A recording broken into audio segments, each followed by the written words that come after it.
জমে উঠেছে হুগলি কেন্দ্রে ভোট প্রচার। এই কেন্দ্রে মূল লড়াই বিদায়ী সাংসদ তথা বিজেপি প্রার্থী লকেট চট্টোপাধ্যায়ের সঙ্গে তৃণমূল প্রার্থী রচনা বন্দ্যোপাধ্যায়। কয়েকদিন আগে তৃণমূল প্রার্থী রচনা বন্দ্যোপাধ্যায় প্রচারে বেরিয়ে কলকারখানার চিমনির ধোঁয়া দেখিয়ে একটি রিল তৈরি করেন। ধোঁয়া দেখিয়ে রচনা দাবি করেছিলেন এটা কিন্তু কোনো সিগারেট বিড়ির ধোঁয়া নয়, এটা মেশিনের ধোঁয়া।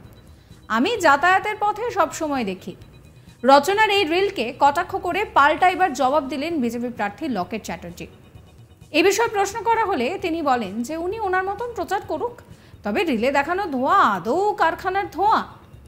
এটা আসলে ইটভাটার ধোঁয়া, এমনই দাবি করলেন লকেট চ্যাটার্জি। তৃণমূল প্রার্থী রচনা বন্দ্যোপাধ্যায়কে কটাক্ষ করে লকেটের বক্তব্য, তৃণমূলের প্রার্থী সিঙ্গুরে বড় বড় ঘাস দেখছেন। সিঙ্গুর তো ঘাসের জন্য নয়, সিঙ্গুর তো কলকারখানার জন্য তৈরি হয়েছিল।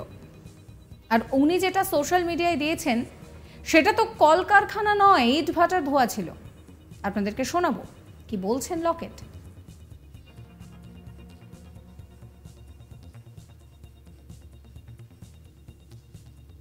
আমি বলতে পারবো না কিসের ধোঁয়া, সিগারেটের ধোঁয়া নাকি চিমনির ধোঁয়া নাকি আমি জানি না কিসের ধোঁয়া। উনি দেখতে পেয়েছেন, ঠিক আছে।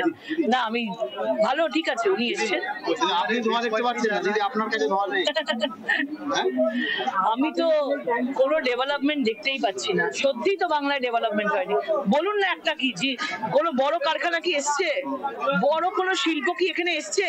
সব শিল্পরা বলেছে, আজকে টাটাও বলেছে, আমি বারবার বলছি ঠিক আছে, উনি যেটা বলছেন বলুক, আমি আমার কাজ করে যাচ্ছি। মানুষ জানে যে কোনো কিছু হয়নি, সিঙ্গুরের কৃষকরা কাঁদছে।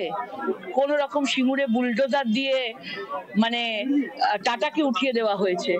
মানে আমি যদি ধোঁয়া দেখলেই বলি এই তো ধোঁয়া, এই তো কারখানা, আমি কিছু বলবো না। উনি ওনার প্রচার করছে, করুক, বাস। এলাকার মধ্যেই পড়ে, ডানলাপকে তো মানে শেষ করে দিয়েছে। ডানলাপের ভেতরে মানে এই ডানলাপের মালিকের সাথে আজকে যিনি ছিলেন তার সাথে তো এই সরকার, মমতা ব্যানার্জির সরকার পুরো বেইমানি করেছে। তাদেরকে আশ্বস্ত করেছে আমরা নিয়ে আসবো, কিন্তু 11-র পর কিচ্ছু করেনি। ডানলাপ কারখানাকে একদম ধুলোয় মিটিয়ে দিয়েছে এবং সেখানে যে যন্ত্র যা যা রয়েছে, ওখানে পার্টস ছিল, সেইগুলো পর্যন্ত তৃণমূলের লোকেরা এসে চুরি করে ভেতর থেকে নিয়ে চলে গেছে। এই ধোঁয়া কিসের ধোঁয়া আমি বলতে পারবো না কিসের ধোঁয়া, সিগারেটের ধোঁয়া নাকি চিমনির ধোঁয়া নাকি আমি জানি না কিসের ধোঁয়া। উনি দেখতে পেয়েছেন, ঠিক আছে। না আমি ভালো, ঠিক আছে, উনি এসেছেন। আমি তো কোনো ডেভেলপমেন্ট দেখতেই পাচ্ছি না। সত্যিই তো বাংলায় ডেভেলপমেন্ট হয়নি। বলুন না একটা কি, যে কোনো বড় কারখানা কি এসছে, বড় কোনো শিল্প কি এখানে এসছে? সব শিল্পরা বলেছে, আজকে টাটাও বলেছে, আমি বারবার বলছি। এই মুহূর্তে রিলস বানানো একটা ট্রেন্ড। এই ধরুন আপনি কোথাও গেলেন, কিছু খেলেন, সব নিয়ে রিলস বানিয়ে সোশ্যাল মিডিয়ায় আপলোড করলে লাইক কমেন্ট তো পাওয়া যায়। আর সেলিব্রিটিরাও রিচ বাড়ানোর জন্য এই ধরনের রিলস বানান। কিন্তু এবার সেই রিলস বানালেন এক প্রার্থী, তিনি বাংলার দিদি নাম্বার 1 রচনা ব্যানার্জি। তিনি একটি রিল তৈরি করলেন যা সোশ্যাল মিডিয়ায় ব্যাপক ভাইরাল। ভাবছেন তো যে রচনা ব্যানার্জির রিল কেন শিরোনামে উঠে এসেছে? রিলটা আগে দেখুন। যাতায়াতের সময় দেখি, এটা হচ্ছে সেই ধোঁয়া, এটা কিন্তু সিগারেট বিড়ি ধোঁয়া নয়, এটা হচ্ছে মেশিনের ধোঁয়া। হ্যাঁ, আমাদের হুগলির ধোঁয়া, যে ধোঁয়া আমি সবসময় যাতায়াতের সময় দেখি, এটা হচ্ছে সেই ধোঁয়া, এটা কিন্তু সিগারেট বিড়ি ধোঁয়া নয়, এটা হচ্ছে মেশিনের ধোঁয়া। হ্যাঁ, আসলে তিনি প্রমাণ করতে চাইলেন যে সিগারেট না, বিড়ি না, হুগলির আসল ধোঁয়া কিসের ধোঁয়া। একটি রাইস মিলের চিমনি থেকে ধোঁয়া ওড়ার দৃশ্য দেখিয়ে তৃণমূল প্রার্থী দাবি করছেন যে এটা সিগারেট বিড়ির ধোঁয়া নয়, এটা মেশিনের ধোঁয়া। আমি যাতায়াতের পথে সবসময় দেখি। বুঝতেই পারছেন যে কি জন্য হুগলির ধোঁয়া প্রমাণে আসরে নেমেছেন রচনা। গত 16ই মার্চ প্রথম দিন সিঙ্গুরে প্রচারে এসেছিলেন রচনা বন্দ্যোপাধ্যায়।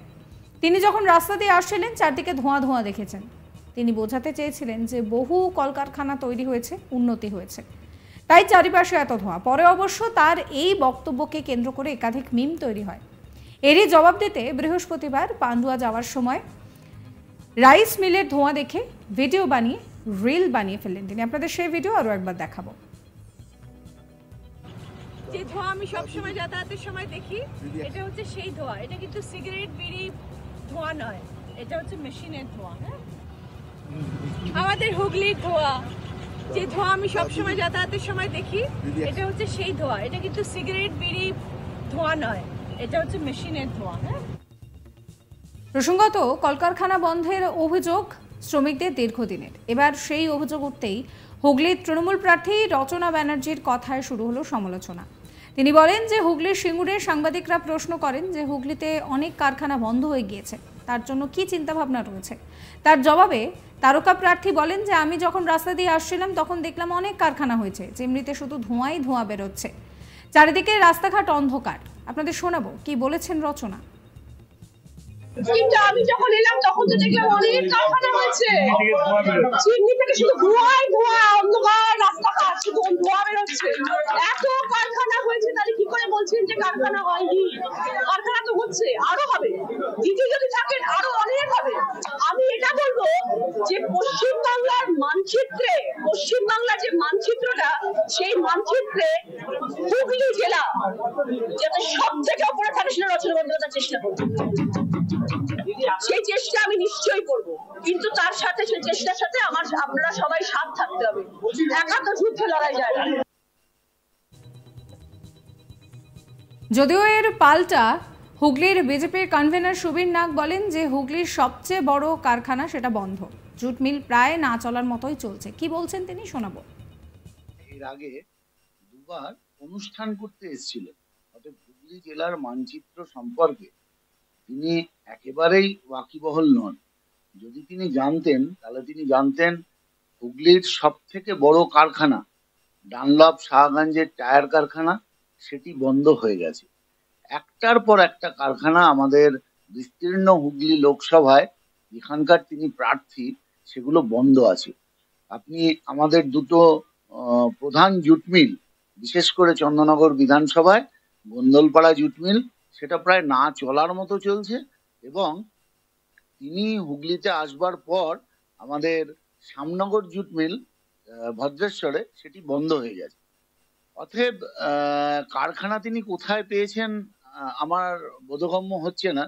কিন্তু আমাদের হুগলি লোকসভায় অনেকগুলো শ্মশান ঘাটে চুল্লি হয়েছে এবং সেখান থেকে যখন সব দাহ করা হয় বেশ ধোঁয়া বেরোয়। তিনি হয়তো দূর থেকে ওই ধরনের কিছু চুল্লিকে দেখেছেন এবং সেখান থেকে ধোঁয়া বেরোতে দেখে তিনি ভেবেছেন ওটা বোধহয় কারখানা। সাবস্ক্রাইব করবেন চ্যানেলটিকে।